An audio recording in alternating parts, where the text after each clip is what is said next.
You gave your heart, your time, your truth, and in return, they tried to break your spirit, not because you were weak, no, but because your strength terrified them, because your light made their darkness unbearable.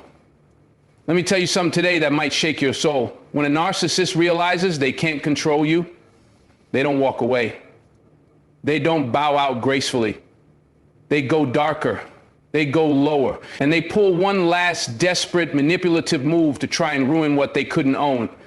And if you're not ready, if you're not rooted in your power, you might just fall for it.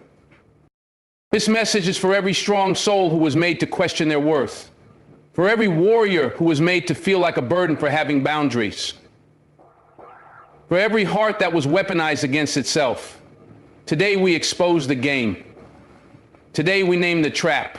And today you rise. Because when a narcissist sees you as too strong, they'll try this one last dirty trick. But you won't fall for it first. They'll pretend to be the victim, just to flip the script and make you feel like the villain. When a narcissist starts to lose control over you, when they feel your strength, your clarity, your refusal to be manipulated anymore, they don't accept it. They don't take a step back and reflect on their behavior. No, they flip the script. They twist the roles. Suddenly, the one who spent years gaslighting you, disrespecting your boundaries, undermining your confidence, now they're the victim. Now they're the one who's been hurt, misunderstood, abandoned. And if you're not ready for it, if you're not grounded in truth, you'll start to question yourself. You'll start to wonder if you really were too harsh, if maybe you really did overreact. That's the power of the narcissist's last dirty trick. They wear a mask of pain, of innocence, of suffering, not to heal, but to hijack your emotions, not to apologize, but to confuse you back into submission. They want you to doubt your strength. They want you to come back, not because they love you, but because they hate losing control. And it's subtle at first. They'll start dropping passive comments about how much they've been through. They'll mention how cold you've become, how distant, how different. They'll look you in the eyes with a false sense of humility and say things like, "I never meant to hurt you," knowing full well that they did, over and over again. They'll twist your reaction into the crime. They won't talk about what they did to provoke your silence. They'll only highlight the moment you walked away, the moment you raised your voice, the moment you stopped explaining yourself. It's not because they believe they're innocent. It's because they need others to believe it. They need the story to protect their image. They need to plant seeds of doubt in your heart so you forget why you had to leave in the first place. And this right here is where you have to be unshakable. This is where your self-awareness becomes your armor. Because the moment you begin defending yourself against a lie that was designed to provoke you, you've already stepped into their trap. That's their playground. Confusion, chaos, drama. That's where they thrive. They want you to start proving yourself again, explaining yourself again, reacting emotionally again. Because in that moment, you're no longer standing in your power, you're standing in their narrative. They thrive off your emotional exhaustion. They weaponize your empathy. They want you so busy second-guessing yourself that you forget the patterns you've already survived. So they keep the cycle going. They tell half-truths with a trembling voice. They talk about their wounds, but never mention the wounds they inflicted. And when people ask what happened, they speak in riddles and regret, not accountability. It's all part of the illusion.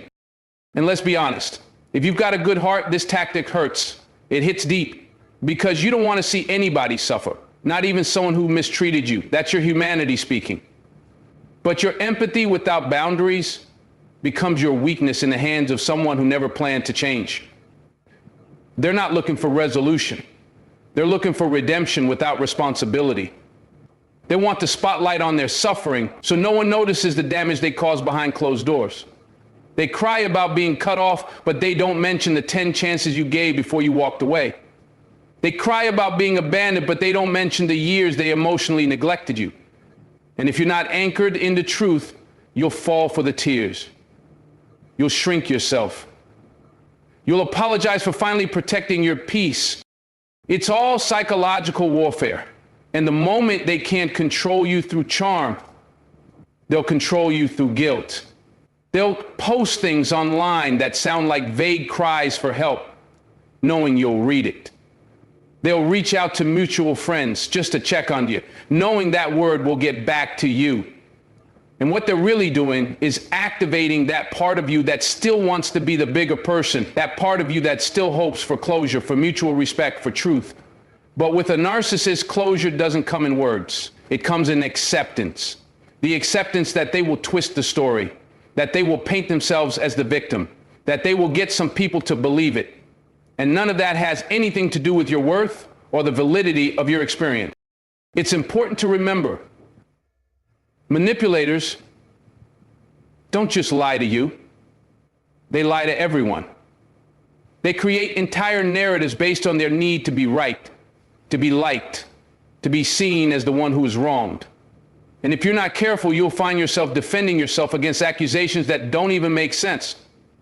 You'll be dragged into emotional courtrooms where your truth is on trial, judged by people who only heard one side of the story. That's how the narcissist keeps you in their orbit, by making you feel like you still have something to prove. But you don't. You already proved your heart. You already proved your loyalty. You already gave more chances than anyone else would have. The only thing left to do is stand tall in your decision to walk away. Because here's the twist. Narcissists don't need closure. They need control. And when you stop playing their game, they lose both. They panic. And in that panic, they perform. They act out roles they think will bring you back. Sometimes it's sorrow. Sometimes it's rage. Sometimes it's nostalgia. But it's never sincerity.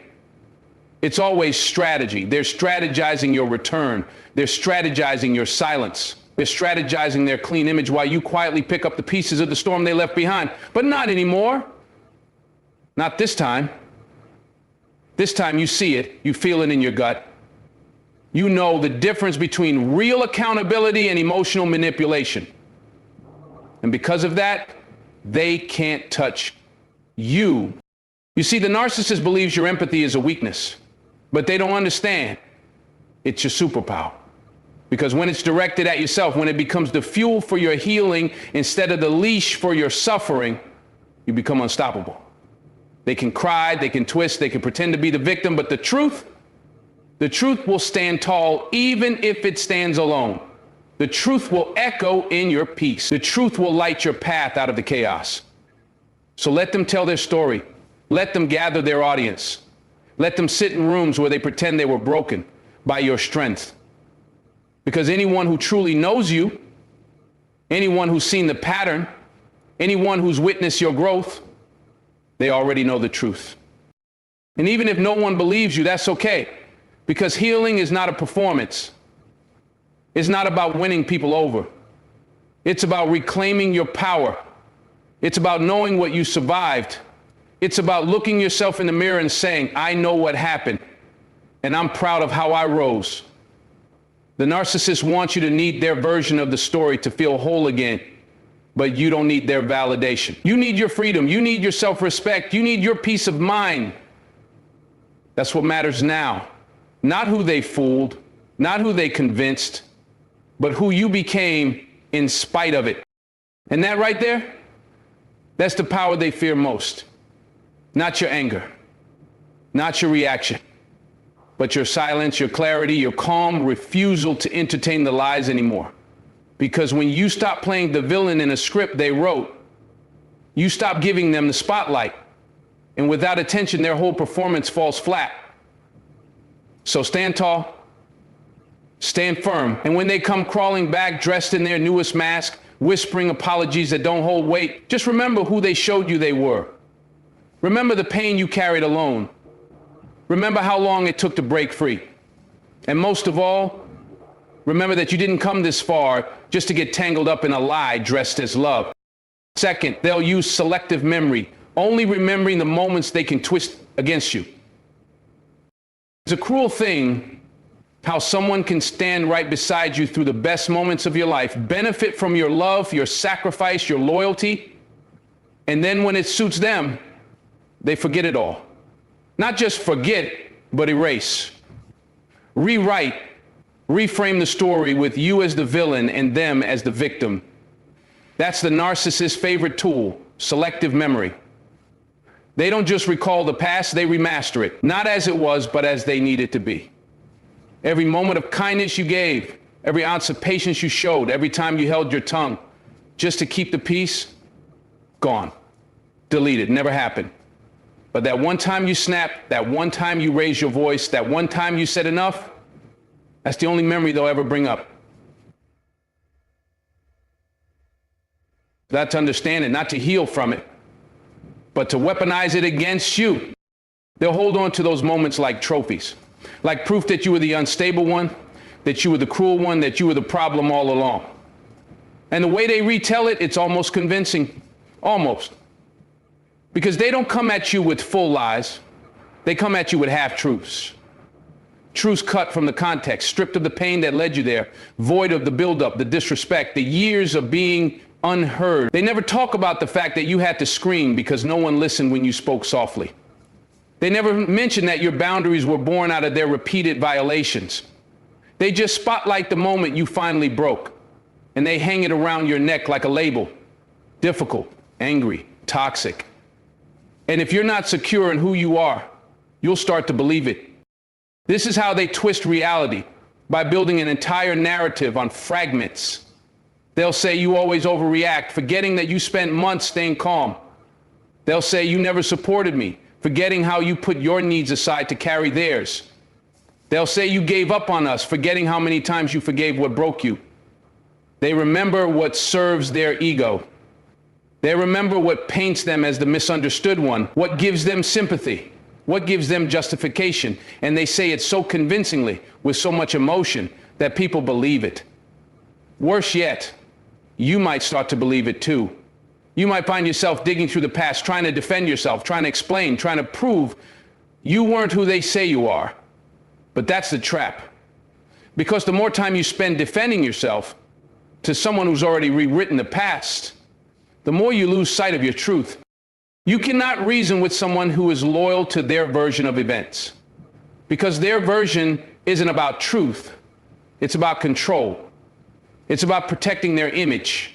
It's about shifting the blame. You see, the narcissist needs to see themselves as the hero or the victim, never the villain.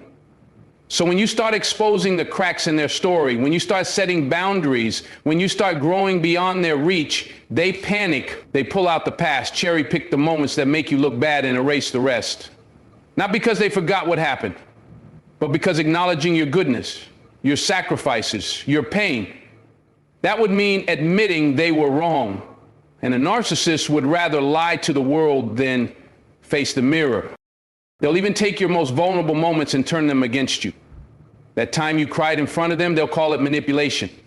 That time you opened up about your trauma, they'll say you were trying to make them feel guilty. That time you apologized for the tension they created, they'll hold it as proof that you were the cause. Every raw, honest moment you offered in love becomes a tool they twist in resentment. And when they tell the story, they're always the one who tried so hard while you were never satisfied. They'll leave out the part where they pushed you away, then punished you for feeling hurt. That's how selective memory works. It's not amnesia, it's strategy. And it doesn't stop with them. They tell their version of events to anyone who listens. Friends, family, coworkers, they all get the edited version. You become the storm, and they become the one who survived you. They'll cry on shoulders about how unfair you were, how toxic the relationship became, how suddenly you changed. But they never mention the years you held it all together, the nights you cried yourself to sleep, the times you bent until you broke. They don't talk about the emotional labor you carried like it was your duty. That part's inconvenient. That part doesn't earn them sympathy, so it gets erased. Meanwhile, you're left holding the truth with no audience. But that's okay, because truth doesn't need applause. It just needs peace. It hurts, though. There's no pretending it doesn't. To watch someone you gave so much to, someone you believed in, someone you trusted with your heart, go around acting like you were the enemy, that pain is sharp. It's personal. It makes you question your judgment, your memories, even your own goodness. You start replaying moments, wondering if you really were too much. But let me tell you something straight. You weren't too much. You were too aware, too conscious, too strong to keep accepting the bare minimum. And they couldn't handle that. So they revised history to make themselves comfortable. But that revision doesn't make it truth. Eventually, you learn to stop trying to correct the narrative. You learn that people who are committed to misunderstanding you want to be confused. It benefits them. It protects the lies they live in. So let them talk. Let them remember only what they want. Let them stitch together a story that makes them sleep better at night. Your job is not to drag them into the light. Your job is to keep walking in it yourself, because the truth has a strange way of revealing itself over time. The ones who are quick to judge you will start seeing the pattern. The ones who believe the one-sided story will witness the contradictions. And most importantly, you'll know in your soul that you survived something designed to break you. Selective memory is a mask, a performance, a show for those who never saw the backstage. And yes, sometimes it feels unfair that the narcissist gets to rewrite the past while you wrestle with the weight of what really happened. But there's a quiet power in knowing you didn't have to lie to walk away. There's strength in remembering the whole story, not just the parts that are convenient. That strength, that clarity, that's what makes you that's what makes you free. Because at the end of the day, you don't need everyone to believe you. You just need to believe yourself. You need to trust what you saw, what you felt, what you endured.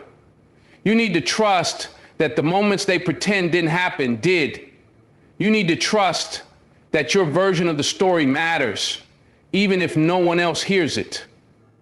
You need to trust that the love you gave was real, even if they choose to forget it. That trusting yourself is what heals you. It's what protects you from ever walking back into that same cycle wearing a different face. The narcissist might rewrite the past, but you write the future. And that right there is power. Third, they'll bait you into emotional chaos so they can point the finger at your reaction. There's a moment in every toxic relationship when you feel like you're losing your mind. You're trying to stay calm, trying to explain yourself, trying to be the bigger person, but nothing you say is enough. They keep pushing, keep poking, keep twisting your words until you finally break. And the moment you snap, the moment you raise your voice, the moment your pain erupts into anger, that's when they look at you with wide eyes and say, see, you're the problem. That's the setup. That's the trap. Narcissists bait you into emotional chaos on purpose, just so they can point the finger at your reaction and pretend they're innocent. It's a performance, a psychological trap where your humanity becomes the evidence of their lie. They provoke and then they play the victim. And if you're not careful, you'll spend your energy defending your reaction instead of exposing their behavior. They'll say something cruel in a calm tone, something designed to trigger an old wound. Then they'll lean back and wait. They want the explosion. They want the tears, the yelling, the slammed doors. Because the moment you react, they're off the hook. Now it's about your outburst, not their manipulation. Now you're the unstable one, the emotional one, the one who needs to work on yourself. They'll say you have anger issues while completely ignoring the weeks of gaslighting and silent treatment that pushed you there. They'll talk about your tone, but never the coldness that provoked it. It's all calculated. They know exactly which buttons to push, and they do it with a straight face. Because they've already rehearsed their role as the calm, reasonable one, and you're just giving them the scene they need to convince everyone else that they're the victim of your emotional instability. It starts subtly. They'll bring up something you asked them not to mention. They'll make a passive-aggressive comment in front of others, something only you understand, or they'll ignore you when you need support the most. And when you call it out, they'll act confused. They'll say, I didn't mean it like that, or you're reading too much into it. They'll dismiss your feelings while acting like they care. That's how the bait works. They create confusion. They want you to question yourself. And when you finally react, when you say, I can't take this anymore, they step back and say, wow, see, this is exactly what I was talking about. They don't want resolution. They want ammunition. They want to be able to say, look how she acts, or look what he said. Because the story isn't about truth. It's about image. And to protect that image, they'll sacrifice your sanity. You'll start to feel like you're walking on eggshells, not because you're fragile, but because you've been conditioned to fear your own voice. You don't want to explode. You don't want to prove them right, so you stay silent. You swallow your truth. You let the small digs slide. Let the dismissive tone go unchallenged. You try to stay peaceful in a war you didn't start.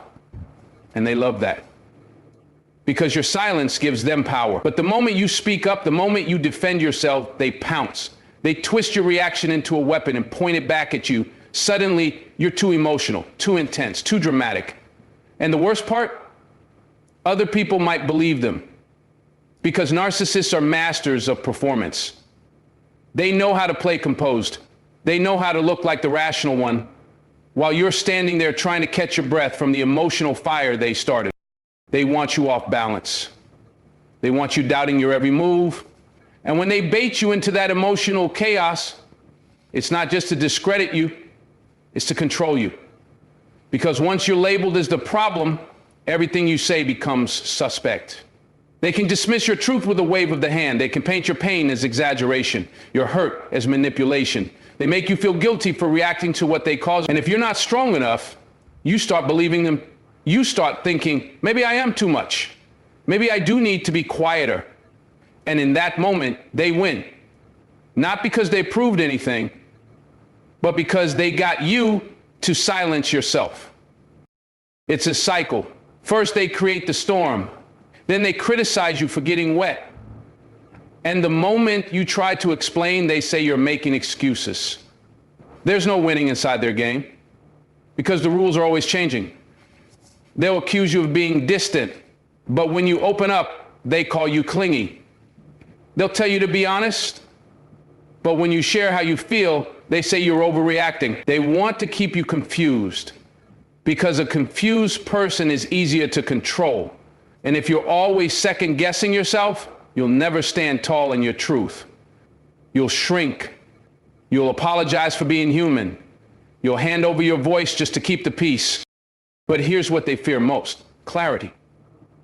A calm, grounded, emotionally intelligent version of you who sees through the chaos, who doesn't rise to the bait, who understands that being provoked is not the same as being the problem. That's the version of you they can't manipulate. Because when you stop reacting, when you start observing, when you learn to say, I see what you're doing, when you learn to say, I see what you're doing, when you learn to say, I see what you're doing, when you learn to say, I see what you're doing, when you learn to say, I see what you're doing, when you learn to say, I see what you're doing, it's not about suppressing your feelings. It's about choosing your response. It's about recognizing the trap and refusing to walk into it.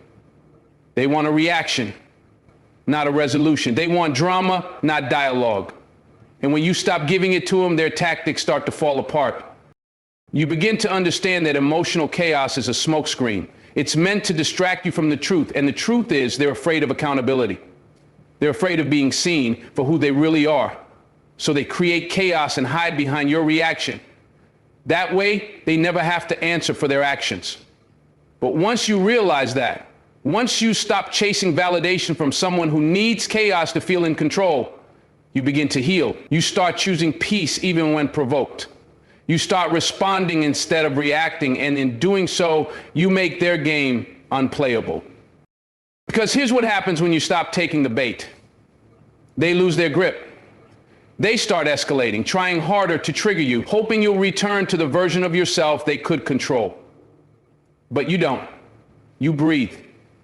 You stay grounded. You walk away from conversations that go nowhere. You protect your energy like your life depends on it. Because in many ways, it does. Your peace is not just a preference. It's survival. It's the foundation of your healing. And anyone who tries to disturb it, anyone who tries to bait you into chaos is not someone who deserves a front row seat in your life. There's strength in emotional control. Not silence born from fear, but silence born from wisdom. There's power in choosing not to engage, in recognizing manipulation for what it is, in saying, I will not be pulled into dysfunction just so you can feel powerful. You become the calm in their storm. You become untouchable. And that's what truly terrifies them. Not your anger, not your reaction, but your refusal to give them access to your emotions. When they can no longer control how you feel, they can no longer control what you do. And that's the beginning of your freedom. That's the birth of your peace. And that's the end of their illusion. Fourth, they'll suddenly act like they've changed, just enough to lure you back in. There's something cruelly calculated about the way a narcissist returns after you've finally broken free. Not because they've changed, not because they've suddenly developed self-awareness or remorse, but because they see that you're healing, and that scares them. You were their supply, their emotional battery, their mirror to reflect back the image they wanted to see.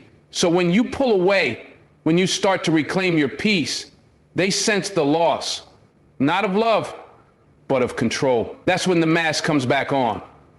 That's when they pretend they've evolved, grown, reflected. They say the words they think you need to hear. I've changed. I'm in therapy. I see what I did now. But it's not real change. It's a performance, a disguise, a trap dressed in the costume of healing. Because what they want isn't reconciliation, it's reinstatement. They want back in, just close enough to reset the cycle on their terms. And it's so tempting to believe them, especially when you've loved them deeply. When part of you still remembers the good times, when your heart aches for the version of them you fell for. They know that. That's why their return is so rehearsed. They come back with softness. They speak in tones they never used before. They listen. At first. They echo back your pain, acting like they finally understand. They use phrases you once begged them to learn, and it feels like a miracle. Like maybe all the suffering led to this moment of clarity.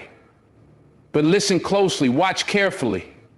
Because real change is consistent, humble, and patient. What they offer is urgent, grand, and full of shortcuts.